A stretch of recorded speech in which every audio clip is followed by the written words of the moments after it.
Kuda ni Vice ganda sa pagkalabas ni Clarice, inintriga. May pinaburan.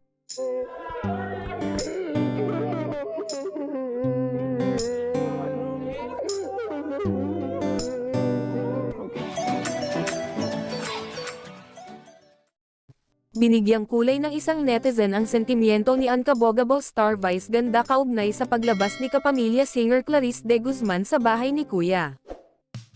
Barag na barag kay phenomenal box office star Vice ganda ang isang netizen na nagsabing pinatutsadahan nito ang ibang housemate sa PBB Celebrity Collab Edition. Inakusahan ng naturang basher si Vice na may halong pa-shade sa mga naiwang celebrity housemates sa bahay ni Kuya matapos ma-evict ang duo ni Clarice de Guzman at Shuvi Estrada. Matatanda ang sa ex-post ni Vice noong Sabado ng gabi, sinabi niyang oras na raw para suportahan ang mahusay na talento ni Clarice ngayong nakalabas na ito. Aniya, magandang exposure sa kanya ang PBB para mas makilala ng mga manunood. At tulad ng matagal ko nang hangad sana mas yakapin siya ng madla dahil may pambihira talaga siyang talento. In fact, ayon kay Vice, may nakaplano raw sana sila ni Clarice para sa concert nito ngayong taon ngunit naantala umano dahil naging bahagi ng Pinoy Big Brother Celebrity Collab Edition, ang kapamilya singer. Sa kabila nito, hindi man naging big winner si Clarice para sa edisyong ito ng PBB, proud pa rin umano si Vice sa kanya. Hindi tuloy naiwasang magkomento ng isang netizen dahil tila may pahaging umano sa ibang housemates ang pahayag ni Vice.